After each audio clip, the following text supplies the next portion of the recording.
Baik, seterusnya kita akan mendalami satu isu yang rasanya tidak asing lagi kepada semua. Namun sebelum itu, kita ingin perkenalkan sedikit apakah konsep negara kita ini. Negara Malaysia adalah negara yang mempunyai sebuah perlembagaan bertulis. Namun di dalam perlembagaan itu ada disebut bahawa Islam adalah agama rasmi persekutuan. Kalau kita bandingkan dengan mana-mana negara lain di dunia, ada negara yang sekular semata-mata seperti Perancis dan juga Amerika Syarikat yang sedang bergerak ke arah itu. Namun kesannya kita boleh lihat kalau tidak ada sebarang pegangan agama di dalam sistem pentadbiran dan dalam perlembagaan itu sendiri, maka kita boleh lihat kehancuran yang akan berlaku apabila sekular itu dimartabatkan semata-mata. Walaupun begitu, di dalam sistem Malaysia, perlembagaan adalah mutlak. Maka meluhurkan perlembagaan itu adalah sesuatu yang penting. Dan apabila sahaja timbul isu-isu berkaitan dengan agama Islam, maka akan ada beberapa bantahan yang dikemukakan. Oleh itu, pendidikan yang ingin kita sampaikan adalah melalui cara berdialog. Dan kita ingin zahirkan kepada anda melalui segmen ini tentang apa yang disebutkan sebagai sebuah hadis, iaitu hadis 40 Imam Nawawi yang mencakupi nilai murni dan akhlak yang boleh membantu untuk meningkatkan kefahaman antara agama. Namun itu sudah pun menjadi sedikit polemik. Sebelum ia menjadi lebih buruk lagi, kita ingin bawakan kepada anda apakah pengisian yang sebenarnya dan bagaimana kaedah ini akan diajar kepada anak-anak kita.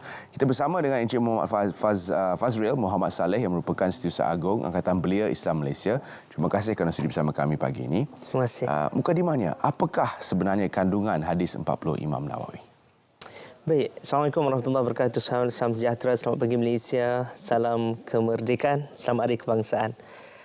Sebelum kita pergi lanjut kepada apa itu hadis 40 Imam Nawawi, mungkin untuk permulaan sebagai suatu bentuk pengenalan mudah, dalam Islam itu ada sumber yang menjadi nas ataupun menjadi rujukan bagi orang Islam untuk menjalankan kehidupan sehari-hari, juga menjalankan amalan-amalan ritual. Gitu. Jadi sumber itu adalah Al-Quran dan juga hadis. Jadi Al-Quran yang kita tahu bahawa dia salah satu daripada sumber paling penting.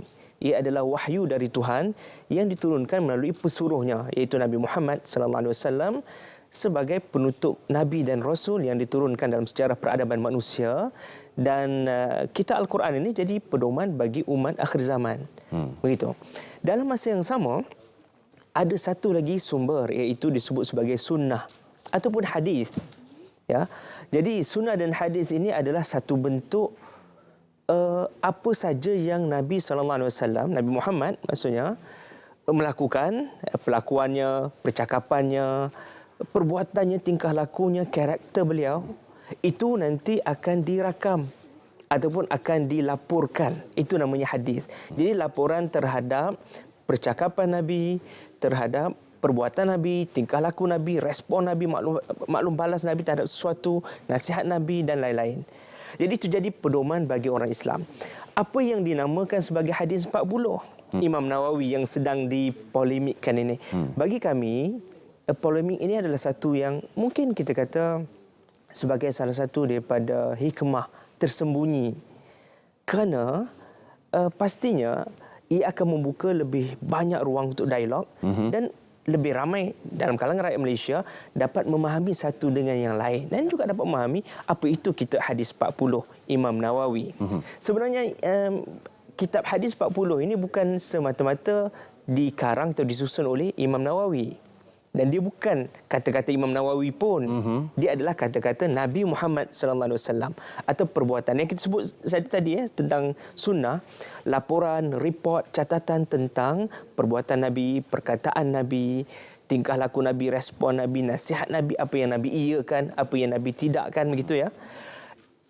Himpunan hadis ini ya dihimpunkan dalam 40 hadis Nabi yang dipilih ataupun yang dikategorikan ya, menjadi pilihan para ulama.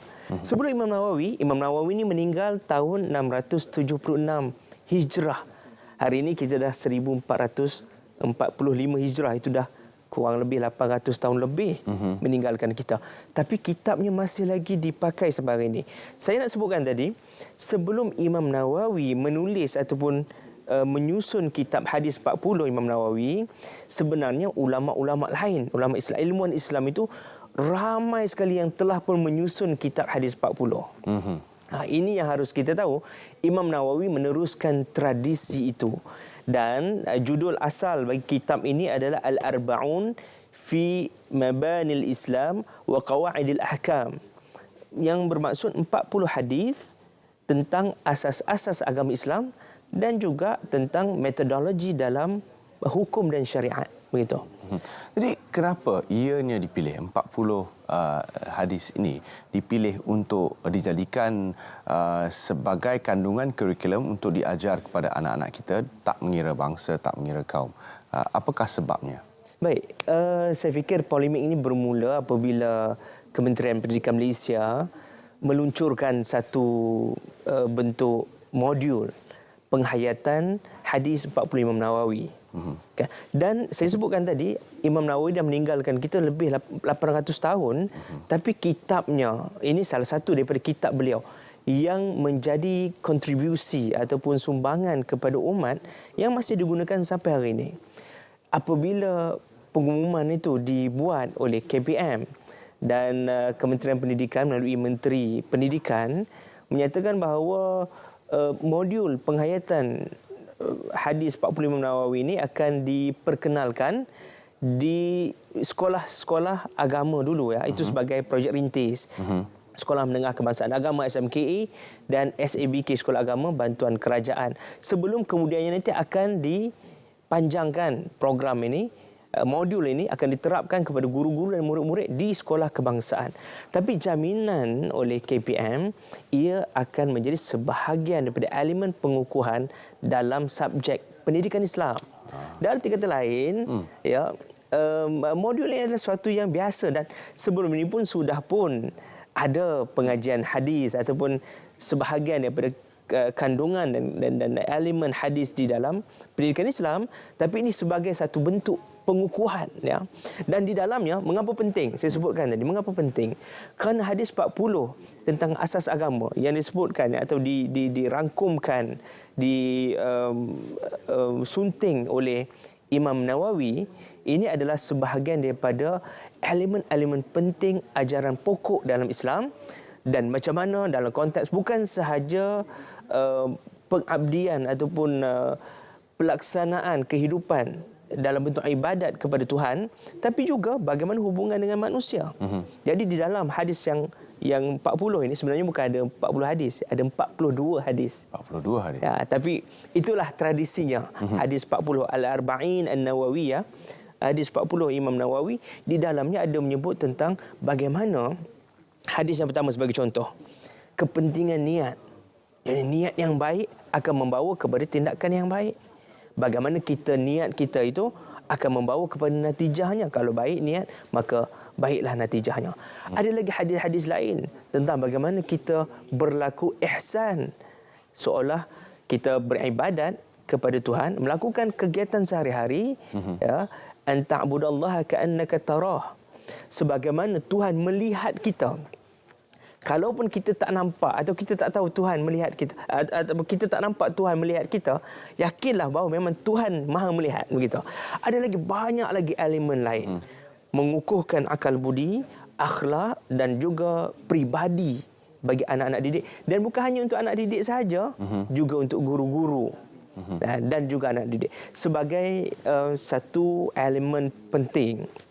Kerana pendidikan Islam ini boleh diajarkan di sekolah kalau ikut kepada Perlembagaan Persekutuan Akta 550 Akta Pendidikan 1996 itu memberikan peruntukan Seksyen 50/1 untuk pembelajaran pendidikan Islam di semua sekolah. Boleh dilakukan. Kalau kami di ABIM sebagai contoh, hadis 40 ini sebahagian daripada silibus penting dalam kegiatan kita, termasuk di sekolah-sekolah swasta yang kita kendalikan, dan juga dalam kalangan ahli-ahli. Bukan sahaja dibincangkan, juga dihafal, diamalkan, dan juga cuba sebaik mungkin untuk menjadikan sebahagian daripada kehidupan sehari-hari kita dengan mengambil inspirasi daripada hadis-hadis Nabi yang dikumpulkan oleh Imam Nawawi ini. Namun perlu ditekankan bahawa tidak ada paksaan untuk guru-guru yang bukan beragama Islam ataupun pelajar yang bukan beragama Islam untuk menghayati pembelajaran subjek ini yang dimasukkan sebagai salah satu komponen pengukuhan dalam subjek pendidikan Islam. Ya, betul. Jadi sememangnya warga negara yang tidak beragama Islam tidak harus khawatir tentang penghayatan baru ini kerana ianya adalah sebahagian daripada subjek yang akan diasingkan daripada pembelajaran anak-anak anda sebagai warga negara yang tidak beragama Islam. Maka mengapa kini modul ini dipilih dan apakah cara penghayatan yang akan dimasukkan ke dalam kurikulum nanti? Saya fikir soalan itu harus ditanyakan kepada KPM lebih khusus. Okay, apakah cara terbaik? Tapi saya fikir begini ya, pendidikan Islam itu memang sudah ada. Sudah ada ya. Dan ada elemen hadis pun di dalamnya. Tapi bagaimana kita merujuk kepada sumber secara langsung. Jadi ada sumber, ada kitabnya, ada rujukannya. Itu yang pertama. Yang kedua, bagaimana kita juga, saya yakin KPM nanti akan memilih hadis-hadis yang memberikan penekanan khusus bagi anak-anak dan juga guru-guru rakyat Malaysia khasnya menghadapi kehidupan serba mencabar. Ya, apa yang terkait dengan kehidupan kita. Sudah pasti ini sebahagian daripada sumber rujukan untuk kita melaksanakan agama sebagai salah satu kehidupan kita. Maka relevansi itu sangat penting. Kan? Dan juga penting untuk tidak berlaku salah tafsir.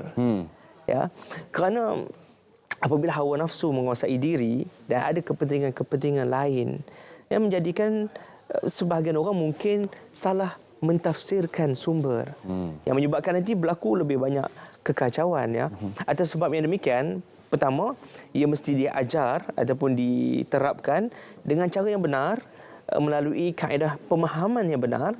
Yang kedua, mestilah dalam ruang lingkup konteks yang relevan dengan kehidupan semasa dan juga mengukuhkan peribadi, kefahaman agama dan juga bagaimana kita mengabdikan diri kepada Tuhan dan juga kita menjalankan kegiatan kehidupan hari-hari, kesalingan hidup dengan masyarakat yang lain.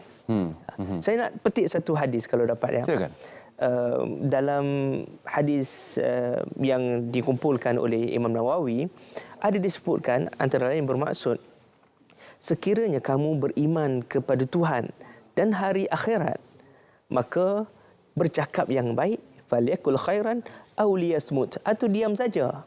Sekiranya kamu beriman kepada Tuhan dan hari akhirat maka muliakanlah tetamu kamu. Sekiranya kamu beriman kepada Tuhan dan hari akhirat, maka kamu muliakanlah jiran tetangga kamu. Jadi, ini sebahagian daripada elemen kehidupan sehari-hari yang perlu ada mengukuhkan akhlak peribadi dan juga keterampilan kita nanti dapat diimplementasi sikap kita, bagaimana perlakuan kita, bagaimana hubungan kita dengan sesama manusia dan kehidupan yang lain. Ya, kalau kita dalami 40 hadis ini pun kita dapat lihat bahawa ia lebih kepada itu, hubungan sesama manusia dan bagaimana ia boleh mengukuhkan sebenarnya perpaduan kita sebagai rakyat Malaysia.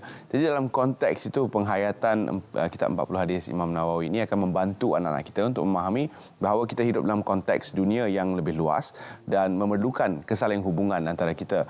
Jadi kepada bantahan-bantahan yang mungkin diterima, rasanya ia adalah bantahan tanpa memahami sebenarnya apakah yang bakal diajar dan bilakah ia diajar dan sebenarnya ia dikhaskan untuk pelajar-pelajar dan guru-guru beragama Islam sahaja.